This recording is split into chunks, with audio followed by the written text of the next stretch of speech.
Good morning student.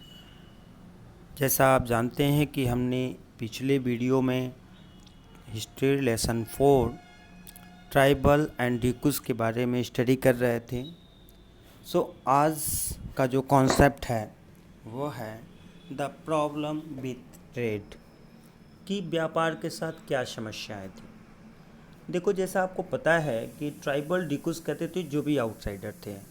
Outsider में सिर्फ British ही नहीं बल्कि हिंदू लैंडलॉर्ड थे या जमींदार थे या जो भी बाहरी थे जिन्होंने इनके फॉरेस्ट पे रूल कर लिया था और इनको बहुत सारे इनके अपने ही राइट से इनको अवॉइड कर रहे थे, इनको हटा रहे थे। क्या प्रॉब्लम होती है कि जैसे न्यू फॉरेस्ट लॉ आ जाती है तो ये कहता है कि ड्यूरिंग द 19th सेंचुरी यानी 19th सेंचुरी के प्रारंभ में जो ट्राइबल ग्रुप ने ये देखा, ये पाया कि बहुत सारे ट्रेडर्स और मनी लेंडर्स जो हैं उनके यहाँ बहुत ही फ्लुएंटली आ रहे हैं। आ किस लिए रहे हैं, उनकी मंशा क्या है? तो उनकी मंशा है कि wanting two by forest produce, यानी जो जंगलों की चीज़ें हैं, जो प्रोडक्ट आ रहा है वे उनको खरीदना चाहते हैं और इसके बदले में ये ट्राइबल ग्रुप्स को कैश देना चाहते हैं। और उनकी ये भी इच्छा है, they wanted also to tribal work for their wages, यानी अब उनके लिए मजदूरी का काम करें, उन पे पैसे ले और उनके लिए काम करें। तो ये क्या होता क्या है कि एक एग्जांपल दे रहा है कि let the consider the case of silk Grover, कि एक एग्जांपल है कि जो सिल्क ग्रोवर है, जो सिल्क को उत्पन्न करते थे, बनाते थे, उनका एक एग्जांपल दे रहा है।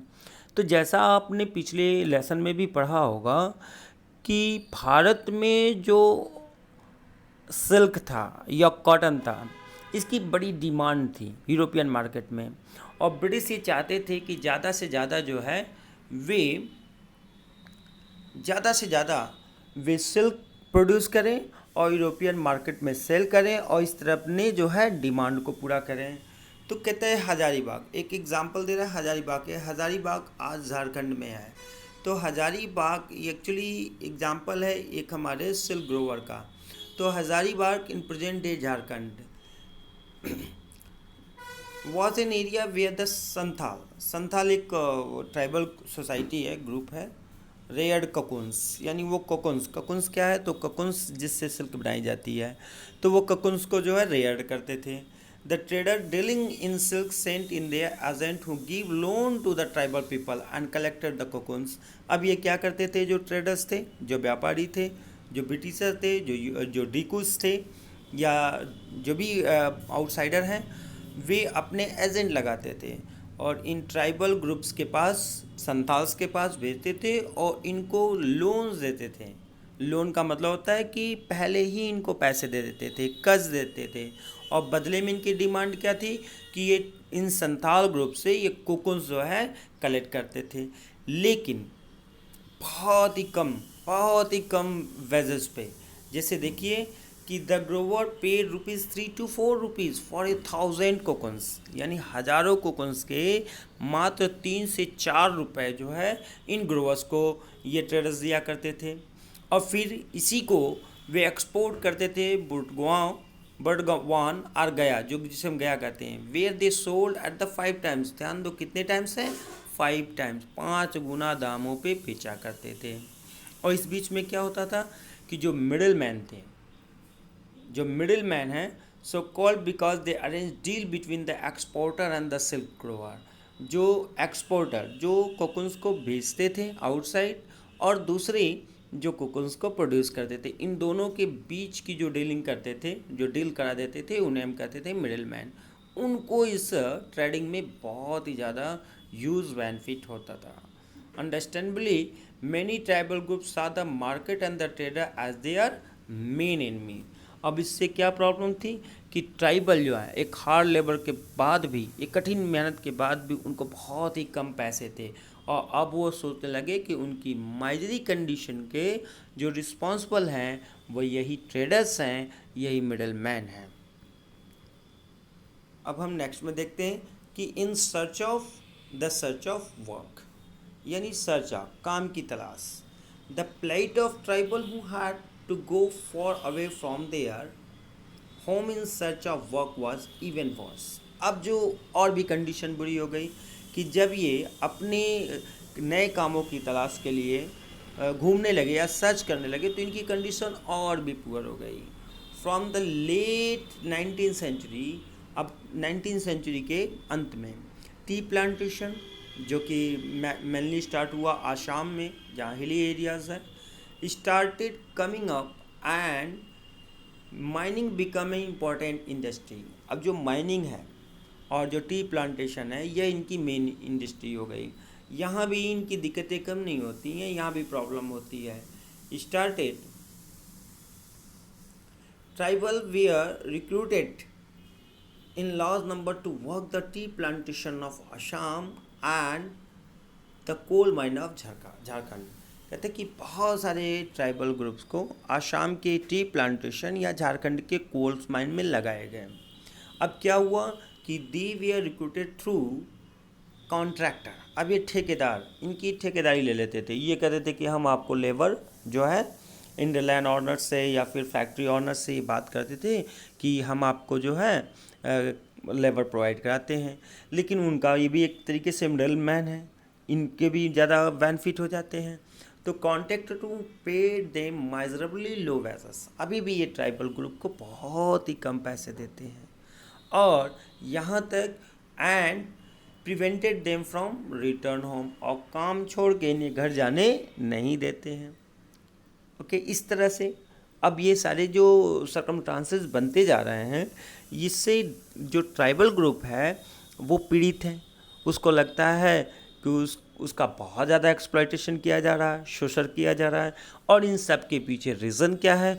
तो ये सबके पीछे रीज़न मानते हैं डिकुस को। डिकुस का सेंस क्या है? आउटसाइडर। अब देखिए क्लोजर लुक, एक संक्षिप्त हम देखते हैं जिसमें पढ़ेंगे हम बिरसा मुंडा के बारे में और बहुत सारे जो ट्राइबल रिवोल्ट हुए हैं उनके बारे में हम स्टडी करेंगे। तो कहता है throughout the 19th and 20th century tribal group in different part of the country rebel against the changes in law, the restrictions on their practices, the new taxes they had to pay, and the exploitation by traders and money lenders।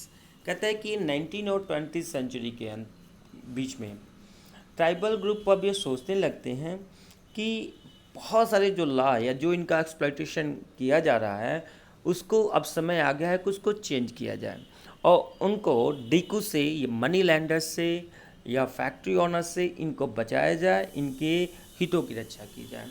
इसके लिए क्या होता है कि आसानी से तो मिलने वाला है नहीं, तो अब ये रिवेल करते हैं। जैसे रिवेल है क्रांति करना, विद्रोह करना।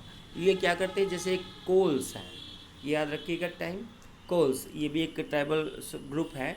रिवेल्ड इन 1831 to 32, ये 1831-32 में रिवेल करते हैं against money lenders. Santhals rose in revolt 1855, Santhal जो है 1855 में रिवोल्ट कर देते हैं। Bastar revolution in central India broke out in 1920, और बस्तर जो ग्रुप है वो 1910 में रिवोल्ट करता है। And the Warli revolt in Maharashtra में वर्ली एक ट्राइबल ग्रुप है जो महाराष्ट्र में रहती है, तो इसलिए उसका नाम दिया जाता है वर्ली रिवोल्ट। ये जो है 1940 में रिवोल्ट कर देते हैं। The movement that Birsa led was one such movement, और सबसे इम्पोर्टेंट जो रिवोल्ट हो जाती है वो है बिरसा मुंडा की रिवोल्ट। इसी के बारे में हम अब नेक्स्ट देखेंगे। बिरसा मुंडा, ये बिरसा मुंडा है कौन?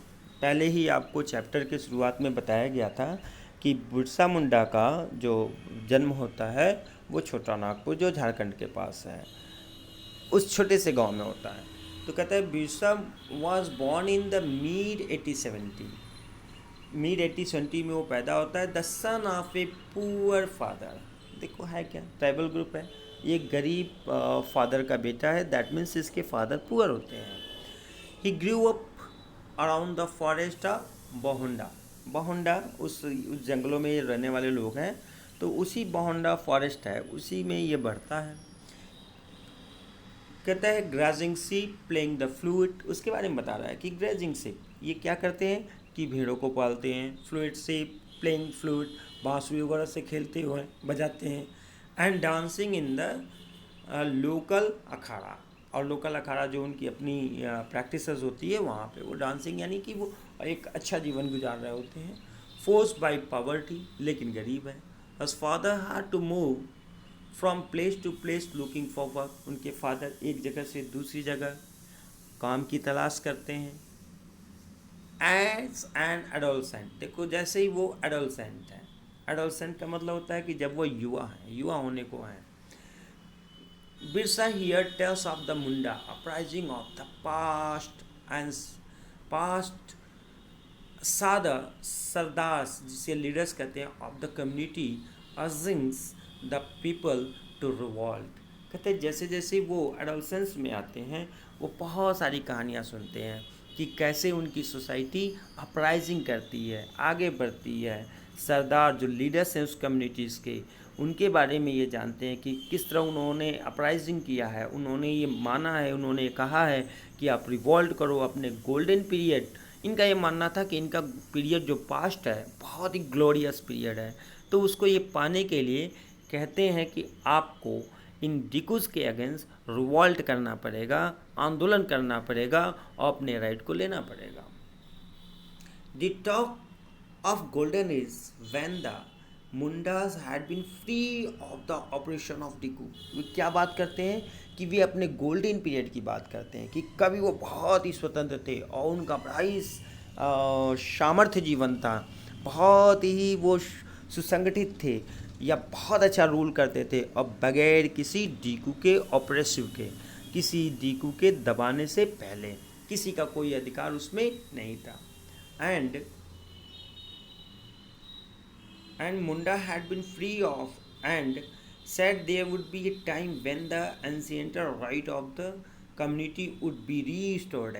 They saw themselves as the descendant of the original shelter of the region. वे मानते थे कि ये जो उनका शेल्टर है, जो उनका है, ये उनके उत्तराधिकारी हैं और इस पे डिकू जो हैं जबरन या अब ब्रिटिश जो गवर्नमेंट है इनको एक्सप्लॉइट कर रही है। कहते हैं as the fighting for the land, जिसे कहते हैं कि मुल्क की लड़ाई, ये मुल्क की लड़ाई, मुल्क किसे कहते हैं, अपना लैंड, जिसके वो वास्तविक उत्तराधिकारी हैं। तो व्यास करते थे कि हमें मुल्क की लड़ाई करनी पड़ेगी, यानी डिकूज को यहाँ से भागना पड़ेगा, भगाना पड़ेगा। Reminding people of the need to win back their kingdom, और वो लोगों से कहते थे कि फिर अपने हमें राज्य को पुनः वापस करना ही पड़ेगा।